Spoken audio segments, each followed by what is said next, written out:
পুনরায় যুদ্ধ শুরুর জন্য রীতিমতো মরিয়া হয়ে আছেন ইসরায়েলের যুদ্ধবাজ প্রধানমন্ত্রী বেনিয়ামিন নেতানিয়াহু। কিছুদিন আগেই নেতানিয়াহু গাজা নিয়ন্ত্রণকারী সংগঠন হামাসকে হুমকি দিয়ে বলেন, চলতি সপ্তাহের শেষ নাগাদ জিম্মিদের মুক্তি না দিলে গাজায় পুনরায় তীব্র যুদ্ধ শুরু করে দিবেন তিনি। এমন হুমকি দেওয়ার কয়েকদিন পার না হতেই আবারও হামাসকে হুমকি দিয়ে বসলেন ইসরায়েলের প্রধানমন্ত্রী বেনিয়ামিন নেতানিয়াহু। এবার তিনি বলেছেন, হামাস সব ইসরায়েলি জিম্মিকে মুক্তি না দিলে গাজায় নরকের দরজাগুলো খুলে দেওয়া হবে। 16 ফেব্রুয়ারি রবিবার যুক্তরাষ্ট্রের পররাষ্ট্রমন্ত্রী মার্কো রুবিওর সঙ্গে দেওয়া এক যৌথ বিবৃতিতে এ হুমকি দেন তিনি। মার্কো রুবিও বর্তমানে ইসরায়েল সফর করছেন।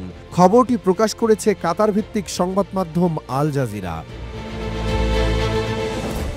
নেতানিয়াহু বলেন, আমাদের একটি অভিন্ন কৌশল রয়েছে, আর সাধারণ মানুষের কাছে আমরা সবসময় এই কৌশলের বিস্তারিত প্রকাশ করতে পারি না। যেমন নরকের দরজাগুলো কখন খুলে দেওয়া হবে। যদি আমাদের সব জিম্মিকে মুক্তি না দেওয়া হয় তাহলে নিশ্চিতভাবে দরজাগুলো খুলে যাবে। যৌথ বিবৃতিতে বলা হয়েছে, আমরা হামাসের সামরিক সক্ষমতা ও গাজায় তাদের শাসন শেষ করে দেব। আমাদের সব জিম্মিকে আমরা বাড়ি ফিরিয়ে আনব এবং এটা নিশ্চিত করব যে গাজা যেন কখনোই ইসরায়েলের জন্য হুমকি না হয়ে দাঁড়ায়। নেতানিয়াহু বলেন, গাজা নিয়ে যুক্তরাষ্ট্রের সোজাসাপটা সমর্থন এই লক্ষ্যগুলো অর্জনে আমাদের সহায়তা করবে। বিবৃতিতে নেতানিয়াহু বলেন, গাজার ভবিষ্যৎ নিয়ে মার্কিন প্রেসিডেন্ট ডোনাল্ড ট্রাম্পের পরিকল্পনার বিষয়ে মার্কো রুবিওর সঙ্গে আলাপ করেছেন তিনি। ওই পরিকল্পনা যেন বাস্তবায়িত হয় তা নিশ্চিত করতে তিনি কাজ করবেন।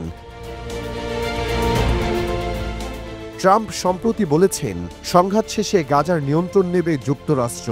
একই সঙ্গে গাজার বাসিন্দাদের মিশর, জর্ডান সহ অন্যান্য দেশে বিতাড়িত করা হবে। তার এই মন্তব্যের পর বিশ্বব্যাপী ব্যাপক সমালোচনার ঝড় ওঠে।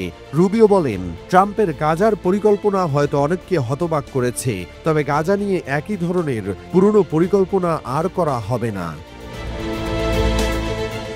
গাজায় এখন যুদ্ধবিরতি চলছে। যুদ্ধবিরতির অংশ হিসেবে শনিবার পর্যন্ত মোট 19 জিম্মিকে মুক্তি দিয়েছে হামাস। যুদ্ধবিরতি চুক্তি অনুযায়ী প্রথম ধাপে মোট 33 জিম্মিকে মুক্তি দেওয়ার কথা রয়েছে হামাসের। ইসরায়েলের কারাগার থেকেও কয়েক শত ফিলিস্তিনিকে মুক্তি দেওয়া হয়েছে।